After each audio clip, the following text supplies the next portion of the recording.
Ballyclare District Historical Memorial Association. The Bayardo Bar Massacre. A lot of the violence that has been inflicted in the Protestant communities by Sinn Féin IRA has been hidden in history.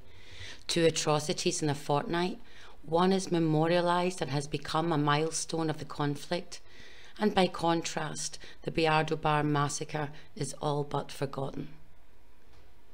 It was Wednesday, the 13th of August 1975, and the Bayardo Bar was packed with people of all ages, singing, dancing, enjoying the evening.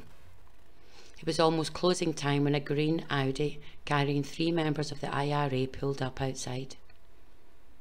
The 2 men in the back got out and approached the side entrance of the bar on Aberdeen Street. One of them had an Armalite and immediately started shooting, killing doorman William Gracie and his brother-in-law Samuel Gunning where they stood. His accomplice then entered the busy bar full of innocent civilians and dropped a duffel bag carrying 10 pounds of explosives, and then they turned and ran back to their waiting car. The terrified customers ran to toilets for safety as the bomb exploded, bringing the building down on them. The bodies of Joanne McDowell and Hugh Harris were found under the rubble, and although 17-year-old Linda Boyle was pulled out alive, she sadly died on the 21st of August due to her injuries. Over 40 other people were badly injured. The car was driven by the unit's leader, Brendan Bick McFarlane. In the back was Seamus Clark, younger brother to Terence Cleaky Clark, who was bodyguard to Gerry Adams, and Peter Skeet Hamilton.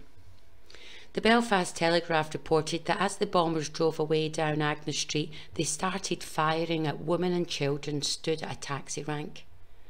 Mercifully, no fatalities were reported. The IRA denied the attack, only to later claim that the bar was a target because members of the UVF drank and held meetings in there.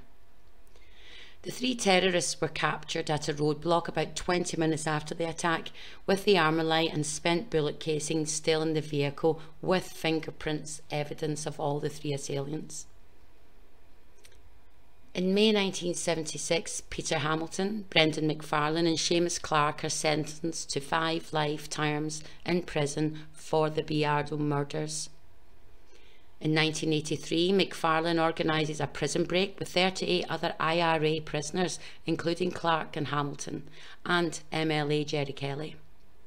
Prison officer James Andrew Ferris died from a heart attack after being stabbed, and over 20 guards were injured, including prison guard Andrew Ferris, who was shot in the head.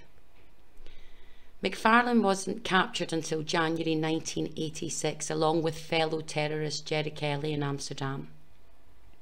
Under an agreement for extradition with the Dutch, the British government agreed that McFarlane would receive a Queen's pardon for 3 explosives charges, but he was supposed to continue with his 5 life sentences when he returned. He was released on parole in 1987 for the Bayardo Bar Massacre, but has continued to be a familiar face in the courts, fighting charges against him for kidnap, amongst other illegal activities. Peter Skeet Hamilton was released in the early 90s and died in 2011. Unionist leaders have been slow off the mark in highlighting the atrocities suffered by the Protestant communities committed by the IRA, whereas the Republican communities have been way more active in memorialising terrorists and campaigning for their truth and their justice. Yet no mention of the fact that the IRA and the INLA killed more Catholic civilians than the security forces. IRA perpetrators were released early, either with one of Tony Blair's comfort letters or by Queen's pardon, while the Bayardo Bar bombing is all but forgotten as they try to rewrite our history. We must never forget the innocent civilians murdered that evening. William Gracie, aged 63. Samuel Gunning, aged 55. Joanne McDowell, aged 29. Hugh Alexander Harris, aged 21, Linda Boyle, age 19.